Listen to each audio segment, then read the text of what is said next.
بسم الله الرحمن الرحيم. مقعي وها عمر يوسف عوالي waxaan ahay arday wax ka barta dalka Malaysia. waxaan wax u baranayaa wax kale ma ahan waa dalkayga iyo dadkayga Soomaaliyeed. waxaan joogaa Malaysia ugu yaraan 10 sano. waxaan dhiganayaa dugsi hoose, dugsi sare, haddana 2 sano college dhiganaya. hami waxa igu jira inaan noqdo arday da ugu sareysa arday gaaris 1500 oo u noqdo hogaankooda. ma ahayn wax kale waxaan rabay qof Soomaali ah ayaa gaaray meeshaas hala dhaho.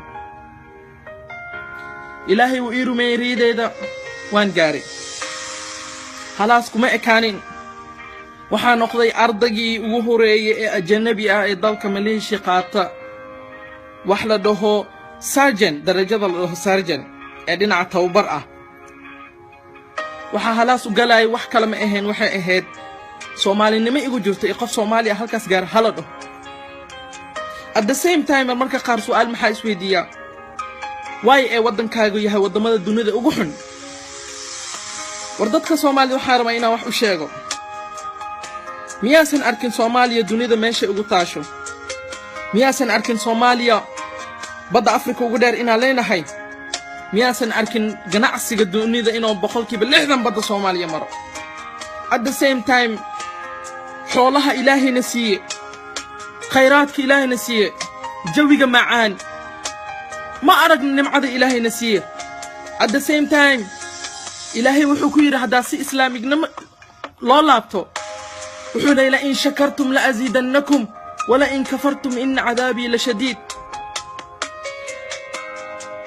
Soomaaliya marmarka qaar ma aaminsan inaan Soomaali ahay. at the same time waxaan doonayaa inuu wadankayga noqdo wadamada dunida ugu horumarsan.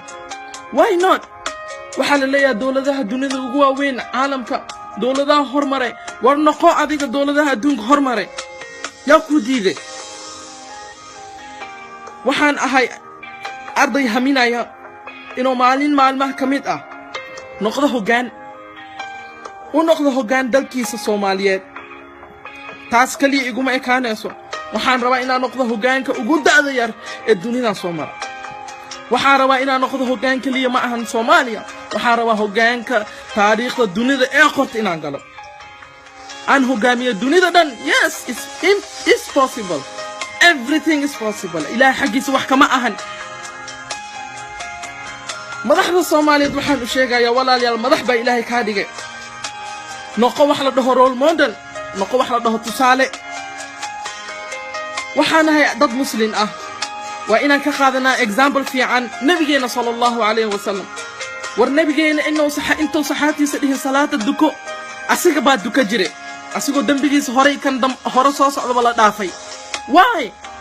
that's what we call a leadership. war aamin wax kasto aad tahay. yes we can. waxaan aaminsanahay anigoo da'dan jiro mise intaan ahaa waliba jaamacado dhameenin at the same time waxaan aaminsanahay inaan hogaami karo dalkayga waqtigan hadda la joogo. bad dadku waxay dhahaan Umar waqtigaagu imaanaya sug. bad ilaahay xaqiisa wax kama ahan. Soomaaliya ha noolaato. waxaan doonayaa kaliya wadamada dunida ugu horumar Soomaaliya. please and please dadkaygo horumara, gacmaha isqabsada, ogaadane Soomaali inay dad u maqan yihiin. thank you.